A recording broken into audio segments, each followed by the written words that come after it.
It's time for Over There with Mirella Rastorfer. Mirella is our European correspondent. She joins us weekly. She is in Switzerland as a country and closer to Zurich as a city, possibly. Correct. And is that good? Perfect. Oh, good. And what's going on? Tell us something different. Well, yeah, it's difficult to find something different these days. Hello to you and everybody.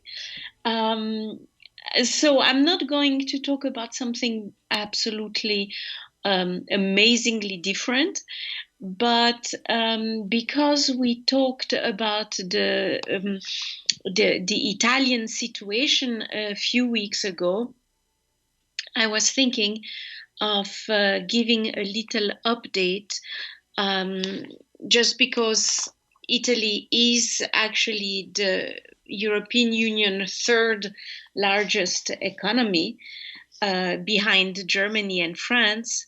And therefore, the fate of Italy is not irrelevant for the future of the European Union. So we left it at a departure that was Conte, the prime minister, who has been basically taking care of the entire last year pandemic in a way that has been actually quite praised. Pragmatic, he's a very pragmatic man, and his solutions were at times perceived as very tough.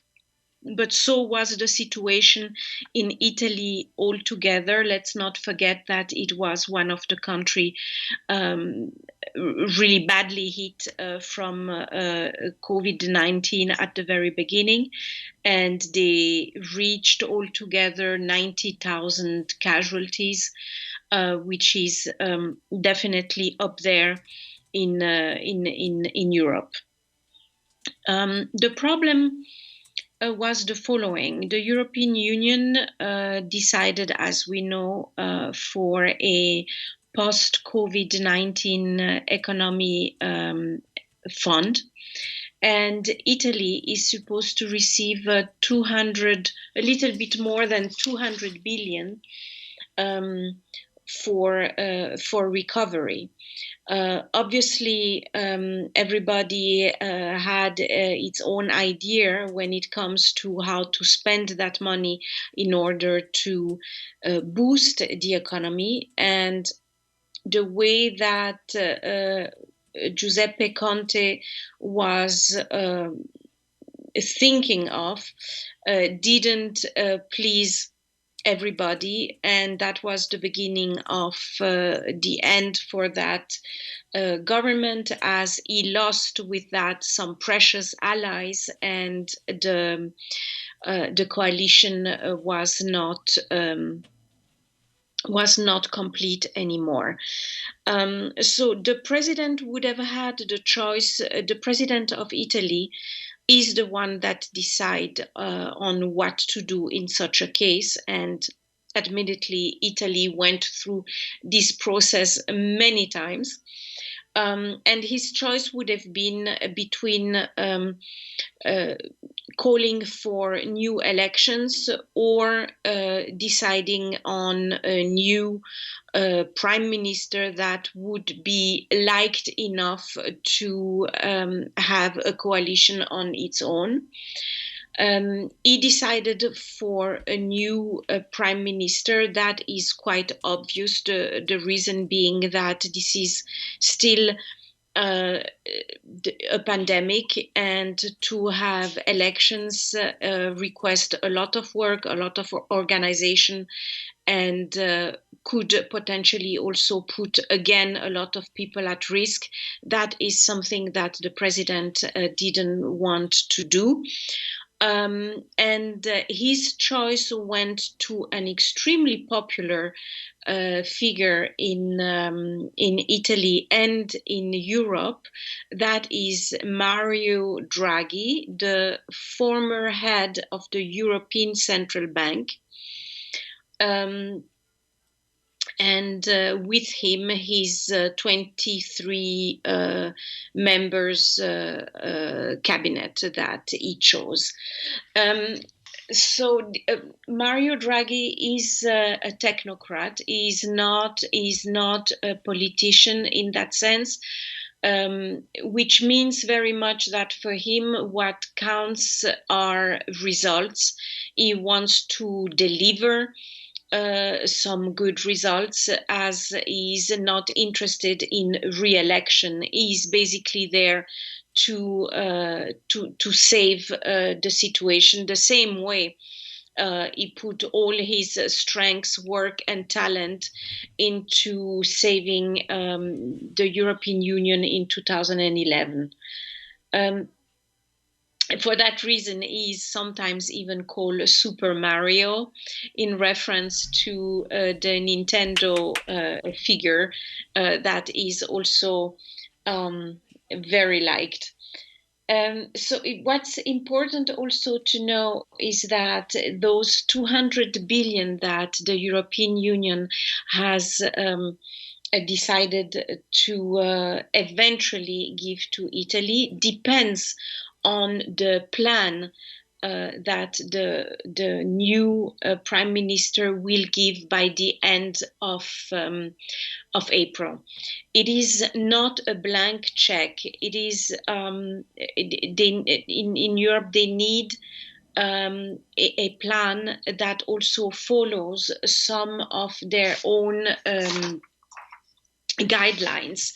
To just give one example, 37% of the amount has to go in transition to greener economy.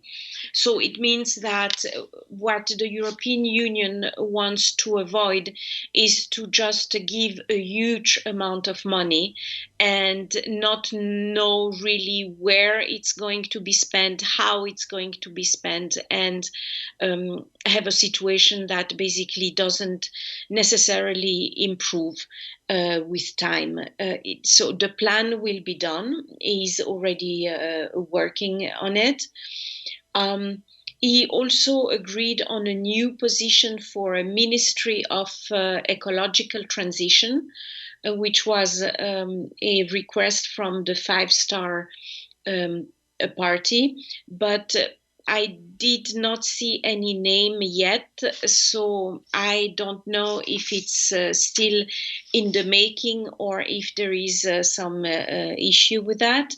In any case, a few people in his cabinet, a few people are pure politicians and others are technocrats. So he was very careful in doing a healthy, reasonable mixture of people with different interests.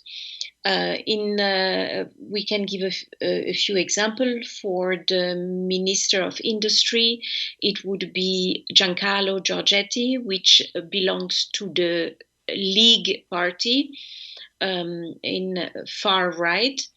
Luigi Di Maio for the Foreign Ministry, which is from the Five-Star Party. And Daniele Franco as economy minister, and is the current director of the Bank of Italy. So we can see that in the main positions, he was very careful to choose people from different backgrounds and possibly with the best talent in the duties that they are going to have. He also talked briefly about the necessity of doing some reforms on the tax system, on justice, and on public administration. Though I would say that knowing Italy and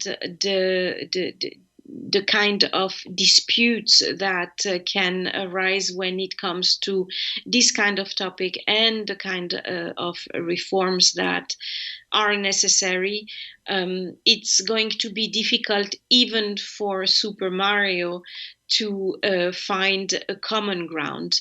But of course, that is a pessimistic view on it, and there is also very much so the possibility that he is able to find a common thread with all of these different parties and different opinions.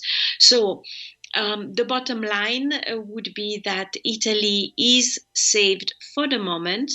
It has a new government, one that is liked by a large majority of Italians, which is not easy to achieve, and one that has also a chance of success, considering the past history of